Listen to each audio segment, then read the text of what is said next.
How's it going, everybody? Professor Fish Tanks here, and today I'm going to be talking about a event that I went to this past Sunday on the 2nd, as well as an event that's coming up this month, and a little bit of updates on what's been going on in the wonderful world of fish keeping.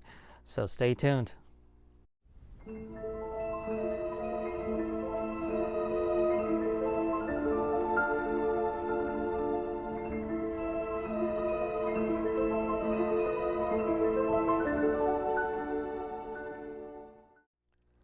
So this past Sunday on the 2nd, I had the ability to go to Reefing USA New Jersey up in Secaucus. So this is, similar to Fish-A-Palooza, mainly focusing on saltwater aquaria, but it's a little more smaller, more community-based, I want to say.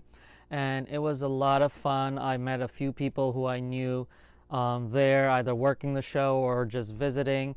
Got to meet some of the vendors there, got to see some really cool coral, even got a free frag that unfortunately I could not keep because I don't have a saltwater tank yet, but I did take it over to Stockton University's Aquarium and Aquaculture Club, their coral farm at the Marine Field Station that I helped set up. I ended up bringing the frag over there so that way the frag has a very good home to grow and prosper. They actually gave me a crusting coral, a Montipora, but I'm not too much of a fan of crusting corals, so I asked if I could get a different coral, and Metro Cat, who's with Brightwell Aquatics, she was there handing out the frags, and so she kind of looked around and found a really cool LPS coral, which was that candy cane, and gave that to me. So thank you, Kat, for switching out the corals for me. So because I don't have a saltwater aquarium yet, I really couldn't buy any of the livestock there, the corals, things like that, but it's always nice to be able to go to those events. I am planning on actually going there next year as a vendor with Atlantic Aquariums, so stay tuned for that announcement. But one thing that I did end up purchasing, which I've been wanting for a while, was this right here. This is by Eye Candy Coral, and it's basically laser etched into, I believe, wood. I'm not too entirely sure. I've been following them on Instagram for a while and always wanted a piece for my collection, my art collection, and I didn't expect them to be there. And so when I went there and I saw that they were there and they brought some of their pieces there, I really wanted to grab one. There was a lot of great pieces there, but I was more drawn towards the classic clownfish, and so I decided to get the clownfish. Now, what's interesting about this, it doesn't really look that good, but under blue light or black light, it actually fluoresces. It has a fluorescence to it. And so, hopefully when I have a better fish room with saltwater aquaria with blue light everywhere, this will be glowing. But even without the fluorescence, I still like it. So, this is really the only thing I purchased there. It wasn't cheap, but absolutely well worth it. So if you guys are always interested in it, check out Eye Candy Coral, see what shows they're going to, and grab yourself one as well. There was also a raffle towards, not towards the end of the show, but like at 1 p.m. they did a raffle where when you entered, you would already get a raffle ticket just for coming to the show. But then obviously certain vendors also had raffle tickets, so when you purchased from them, they would give you more raffle tickets to put into the raffle. And around 1 p.m. They started announcing the tickets and had like a nice table full of goodies that they would just call up, and you would go up and basically pick what you wanted, and they kept calling the tickets until whatever they had on the raffle table got taken away. So that was a really cool thing. I really suck at raffle prizes. I think last time I won a raffle was at Fish-A-Palooza, I think 2 years ago, where I won the water box 20. I did put quite a lot of tickets in there anyway, but even with that, I rarely win. So, but it's nice to partake in the raffles just to see who wins and the reactions of people. It's a really fun time. So another event that I will be actually going to with Atlantic Aquariums is to Stockton University, where my club that I helped start, the Stockton University Aquarium and Aquaculture Club, is finally hosting their first ever aquarium hobbyist run aquarium show called Fish-A-Palooza. This is going to be on April 21st from 11 a.m. to 4 p.m. It's at the Campus Center at the Stockton University main campus in Galloway, New Jersey. I really hope that you guys will be there and stop by the Atlantic Aquariums booth and say hi. There's going to be more information in terms of the vendor side of things that Atlantic Aquariums will be announcing at the Atlantic Aquariums YouTube page. So stay tuned for that.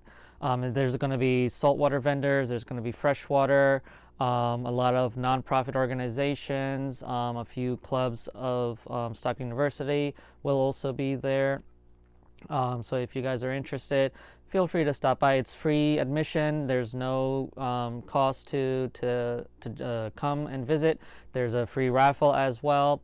So make sure you guys come, and it's in the beautiful Pine Barrens. So what can be better than that? So I hope to see you guys there. April 21st from 11 a.m. to 4 p.m. at Stockton University's main campus in Galloway, New Jersey, Fish-A-Palooza. Mark it on your calendar. So it's been a while since I've done any video updates or on any of the tanks, and one thing I wanted to mention, just give you guys an update on is the next project, which is my fluvial beta aquarium that's currently upstairs in the dining room.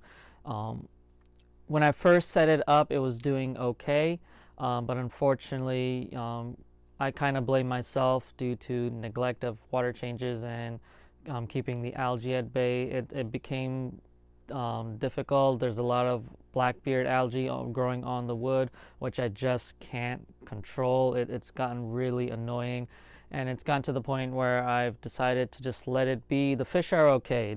I just have a Dumbo ear beta, half moon beta in there, and the fish is doing great, healthy, feeding wonderfully.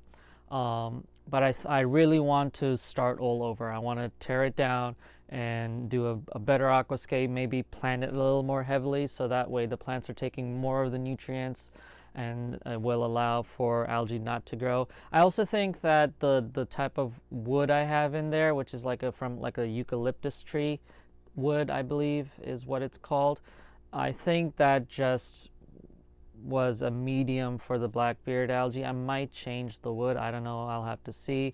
Considering it's a nano tank, I have to kind of find wood that'll look really well in there.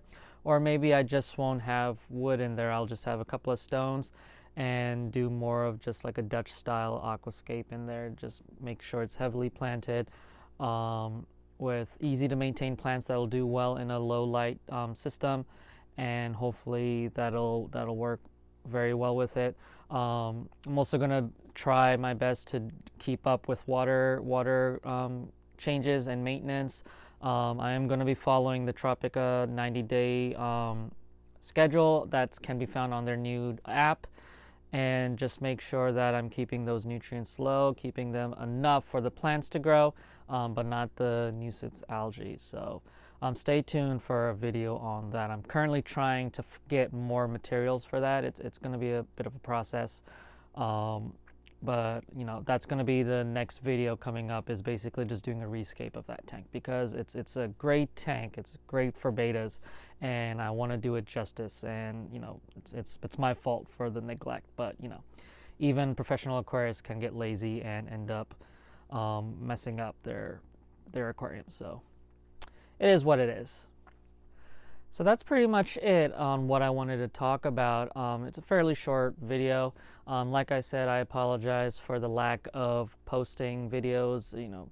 Life's been very hectic for me, but I'm trying to get back into the role of things, if you will. So just keep an eye on. Make sure you follow me on Instagram. Make sure you subscribe. Hit that bell notification so you can get notified of when I do post videos. Until then, stay safe, and I'll see you next time. Take care.